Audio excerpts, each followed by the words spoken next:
Greetings everyone on YouTube and welcome back to Kingdom Come Deliverance 2 with me Kemzit, and of course it's Sit and stay. game commentary, and we're gonna have a chit chat about it.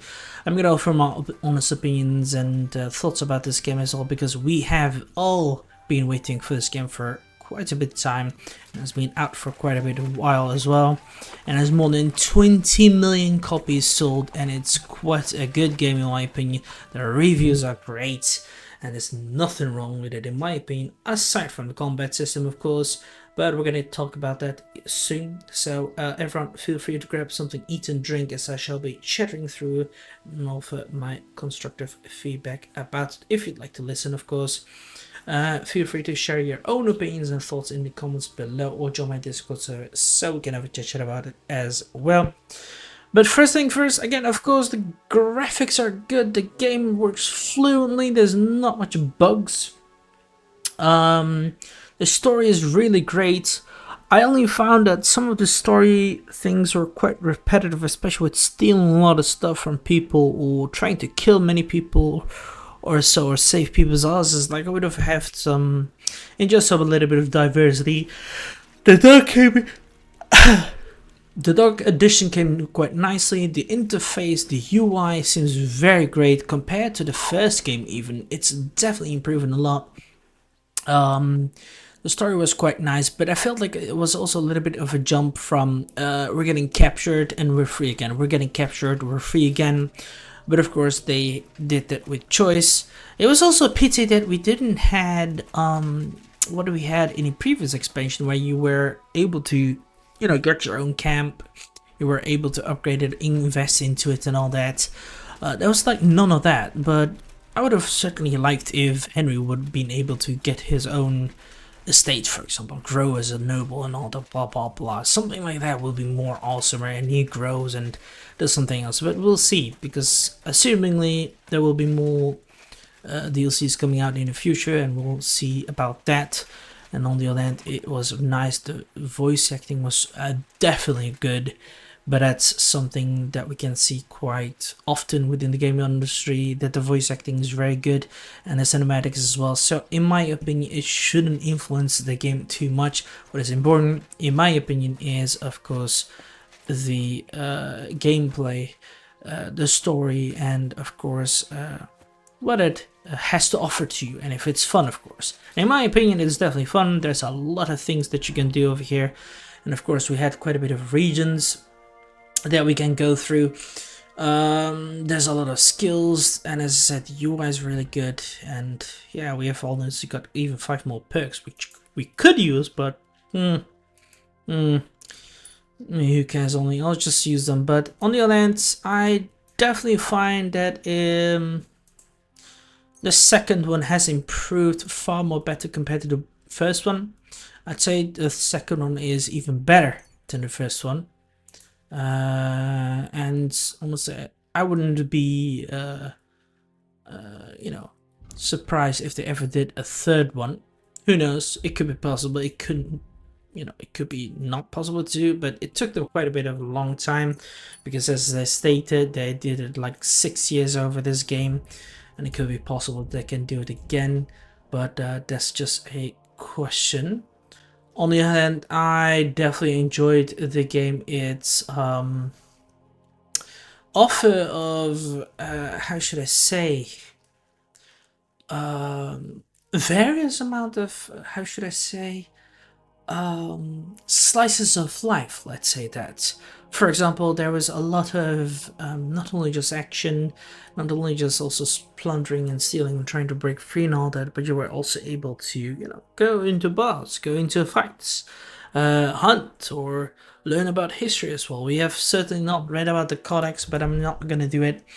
But there's a lot of those records over here. I have sadly missed 6 of them, but there's a lot more, especially along with characters like these people over here as well.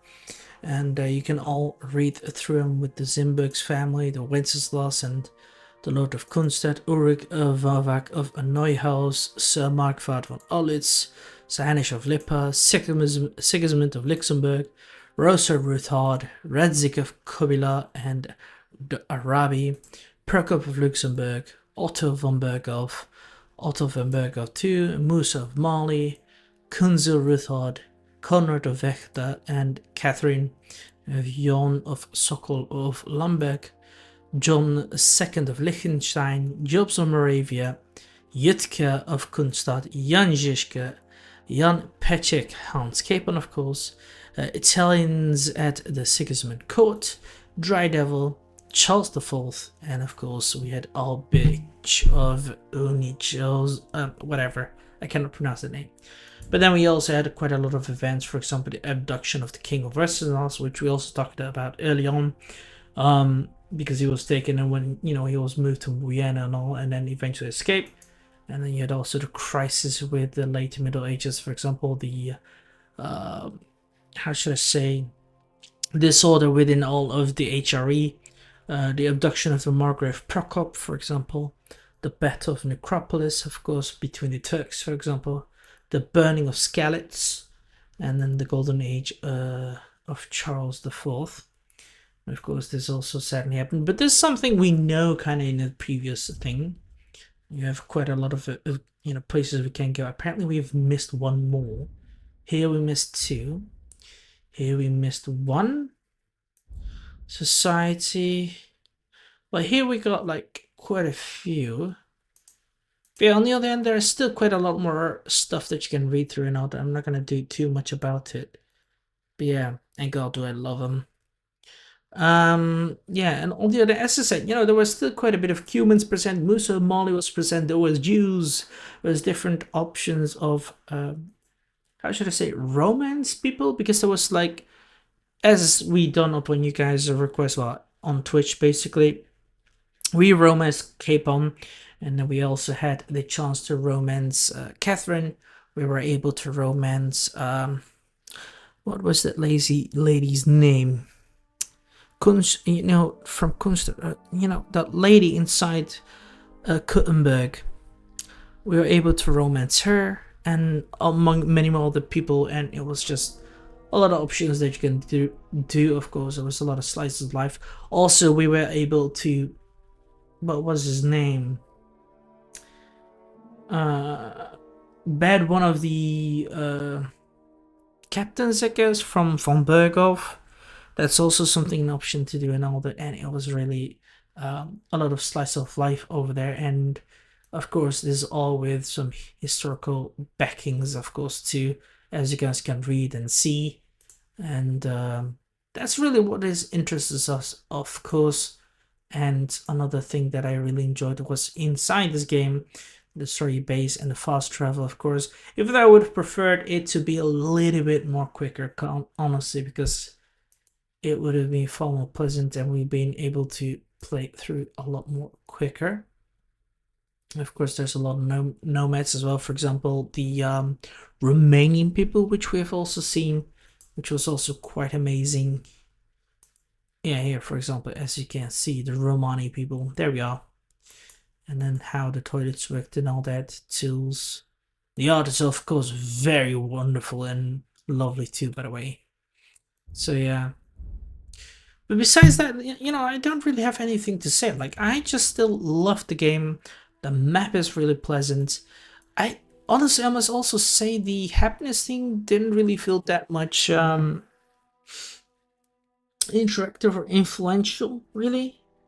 And as I said, I still hate the fact of the combat system, because there's the skill check thing just at times doesn't show up or something, be it because you're very exhausted, or because the enemy has done a combo, or because he has done a heavy attack or something. I don't know, it's just really annoying. On the other hand, what is also annoying is just you get surrounded and you have no chance to beat them. There was quite a few times that you were put into a position where you had to fight armies along armies, so it was making it quite easier, especially with your dog Mud. But there were occasions, quite a few times even, that you were put up alone and you had to fight over many enemies, and it's just truly frustrating, especially a few episodes back. You can check it out. I just literally was furious, and I'll repeat, furious about what happened there. But you know, there's nothing else we can do, and apparently we can go back to the Trotsky region over there, but we shouldn't do so right now. And we're gonna see what we else can do in the future. But there's no doubt that we're gonna be having a lot more fun as well. And of course, for those who have not tried out this game, definitely do it. But first, play through the first one, please, and then you'll see that there's a lot more changes as well. I just cannot remember them all out of my head, but definitely the UI, the interface, a little bit of gameplay, and different slices of life is presented here in Kingdom Come Deliverance 2.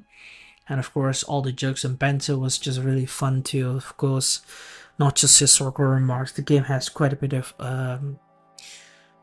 that kind of element over there too. And there was a little bit of scary times as well with how Henry's nightmares got, etc. But yeah, other than that, you know, we did it. I really enjoyed it. And further on, I don't really think there's else I can say apart that I would still say, as I've said it as well on Kingdom Come Deliverance 1, that they should definitely change the combat system, make it even more work fluently, or and be able to have a little bit opting against multiple enemies as well. Like have a comeback or have a better way to beat them and all that. Like, I just find it bullshit. I really do. Especially when you're shooting with crossbows and all that. It's just really annoying. Besides that, this is all what I think about the game. If I had to give this game a rating from a scale of 1 till 10, it's definitely still gonna be 9. It's a proper score in my opinion. Simply 1 minus because of the combat system, which I disliked. Most of the quests felt quite repetitive, and some parts as well. But other than that, it was still fun. I still enjoyed it. There's a lot of different representations as well. And yeah, I'm still eager to see what else Warhorse will be doing in the studios. Hopefully they will certainly come to Yon. And with that said, I hope you all on YouTube have enjoyed this video. If you have your own opinions and thoughts, feel free to share them within the comments box below, or join my Discord server so we can have a chit chat about it. And until then, I shall see you all later.